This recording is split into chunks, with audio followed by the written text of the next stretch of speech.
25. A alma, envolvida pelo seu perispírito, carrega assim nela seu princípio luminoso, penetrando a matéria em virtude de sua essência etérea. Não há corpos opacos para sua visão. Entretanto, a visão espiritual não tem nem a mesma extensão, nem a mesma penetração em todos os espíritos. Só os puros espíritos a possuem em todo o seu poder. Nos espíritos inferiores, ela é enfraquecida pela grosseria relativa do perispírito, que se interpõe como uma espécie de névoa. Ela se manifesta em diferentes graus nos espíritos encarnados pelo fenômeno da segunda vista, seja no sonambulismo natural ou magnético, seja no estado de vigília. Segundo o grau de poder da faculdade, disse que a lucidez é mais ou menos grande. É com a ajuda desta faculdade que certas pessoas veem o interior do organismo e descrevem a causa das doenças. 26.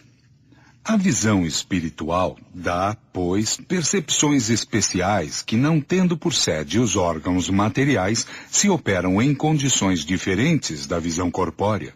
Por esta razão, não se pode esperar dela efeitos idênticos e experimentá-la pelos mesmos procedimentos. Cumprindo-se fora do organismo, ela tem uma mobilidade que frustra todas as previsões. É necessário estudá-la em seus efeitos e em suas causas, e não por assimilação com visão comum, que ela não está destinada a suprir, salvo casos excepcionais e que não se poderiam tomar por regra. 27. A visão espiritual é necessariamente incompleta e imperfeita entre os espíritos encarnados e, por consequência, sujeita a aberrações. Tendo a sua sede na própria alma, o estado da alma deve influir sobre as percepções que ela dá. Segundo o grau de seu desenvolvimento, as circunstâncias e o estado moral do indivíduo, ela pode dar, seja no sono, seja no estado de vigília. Primeiro, a percepção de certos fatos materiais reais, como o conhecimento de acontecimentos que se passam ao longe, os detalhes descritivos de uma localidade, as causas de uma doença e os remédios convenientes. Segundo, a percepção de coisas igualmente reais do mundo espiritual, como a visão dos espíritos. Terceiro, imagens fantásticas criadas pela imaginação, análogas às criações fluídicas do pensamento. Ver acima, número 14. Estas criações estão sempre em relação com as disposições morais do espírito que as cria. É assim que o pensamento de pessoas fortemente imbuídas e preocupadas de certas crenças religiosas lhes apresenta o inferno, suas fornalhas, suas torturas e seus demônios, tal como as sejam figuradas. Às vezes é toda uma epopeia. Os pagãos viam o Olimpo e o Tártaro, como os cristãos viam o inferno e o paraíso. Se ao despertar ou ao sair do êxtase essas pessoas conservam uma lembrança precisa de suas visões, elas a tomam por realidades e confirmações de suas crenças, ao passo que isso não é senão um produto de seus próprios pensamentos. Nota.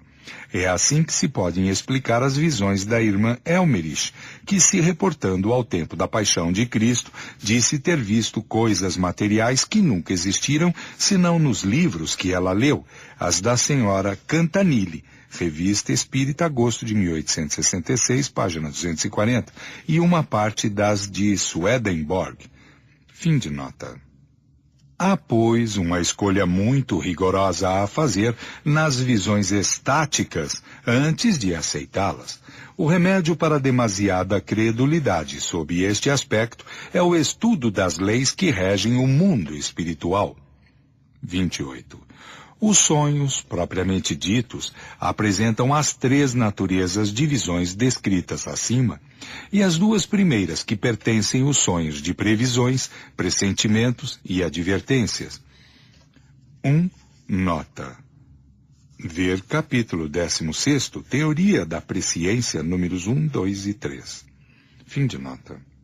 É na terceira, quer dizer, nas criações fluídicas do pensamento, que se pode encontrar a causa de certas imagens fantásticas, que nada têm de real com relação à vida material, mas que têm para o espírito uma realidade por vezes tal que o corpo lhe sofre o contragolpe, e que se tem visto os cabelos embranquecerem sob a impressão de um sonho.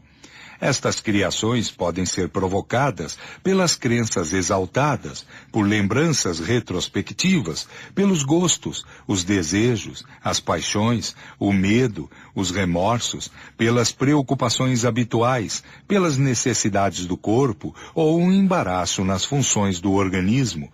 Enfim, por outros espíritos com um fim benevolente ou malévolo, segundo a sua natureza. 2. Nota. Revista Espírita, junho de 1866, página 172. Setembro de 1866, página 284. O Livro dos Espíritos, capítulo 8º, número 400. Fim de nota. Catalepsia. Ressurreições. 29. A matéria inerte é insensível. O fluido perispiritual o é também, mas ele transmite a sensação ao centro sensitivo, que é o espírito. As lesões dolorosas do corpo repercutem, pois, no espírito como um choque elétrico, por intermédio do fluido perispiritual, do qual os nervos parecem ser os fios condutores. É influxo nervoso dos fisiologistas que, não conhecendo as relações desse fluido com o princípio espiritual, dele não puderam explicar todos os efeitos. Esta interrupção pode ter lugar pela separação de um membro ou a secção de um nervo, mas também parcialmente ou de maneira geral e sem nenhuma lesão no momento de emancipação, de grande superexcitação ou preocupação do espírito. Nesse estado, o espírito não pensa mais no corpo e em sua febril atividade. Ele atrai, por assim dizer, a ele o fluido perispiritual, que, se retirando da superfície, ali produz uma insensibilidade momentânea. Poder-se-ia ainda admitir que, em certas circunstâncias, se produz no próprio fluido perispiritual uma modificação molecular que lhe tira temporariamente a propriedade de transmissão. Assim é que, frequentemente, no ardor do combate, um militar não percebe que foi ferido, que uma pessoa cuja atenção está concentrada sobre um trabalho não ouve o ruído que se faz ao redor dela. É um efeito análogo, porém mais pronunciado, que ocorre em certos sonâmbulos, na letargia e na catalepsia. É assim, enfim, que se pode explicar a insensibilidade dos convulsionários e de certos mártires. Revista Espírita, janeiro de 1868, estudos sobre o rei Saouas. A paralisia não tem, de nenhum modo, a mesma causa. Aqui o efeito é todo orgânico. São os próprios nervos, os fios condutores, que não estão mais aptos para a circulação fluídica. São as cordas dos instrumentos que estão alteradas. 30. Em certos estados patológicos, quando o espírito não está mais no corpo e que o perispírito a ele não adere senão em alguns pontos, o corpo tem todas as aparências da morte, e se está na verdade absoluta, dizendo que a vida não se prende senão por um fio. Esse estado pode durar mais ou menos tempo. Certas partes do corpo podem mesmo entrar em decomposição, sem que a vida esteja definitivamente extinta. Enquanto o último fio não estiver rompido, o espírito pode, seja por uma ação enérgica de sua própria vontade, seja por um influxo fluídico estranho e igualmente poderoso, ser chamado ao corpo. Assim se explicam certos prolongamentos da vida contra toda a probabilidade e certas pretensas ressurreições.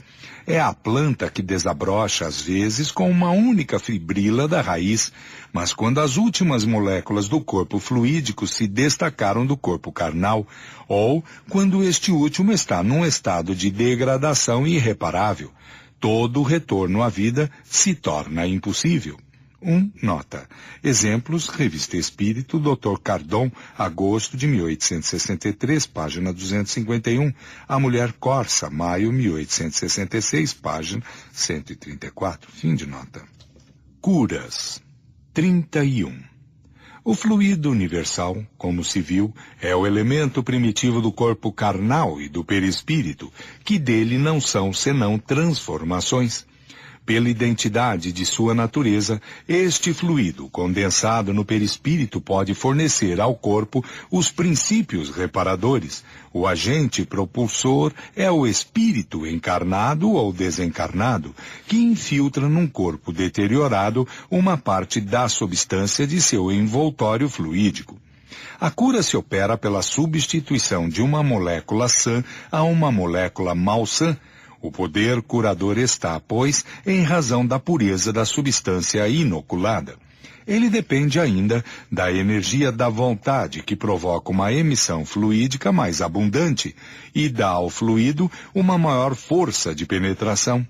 Enfim, as intenções que animam aquele que quer curar, quer seja homem ou espírito. Os fluidos que emanam de uma fonte impura são como substâncias medicinais alteradas. 32.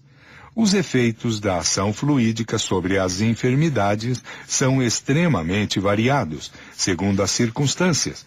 Esta ação, algumas vezes, é lenta e reclama um tratamento continuado, como no magnetismo comum. De outras vezes, ela é rápida como uma corrente elétrica. Há pessoas dotadas de uma força tal que elas operam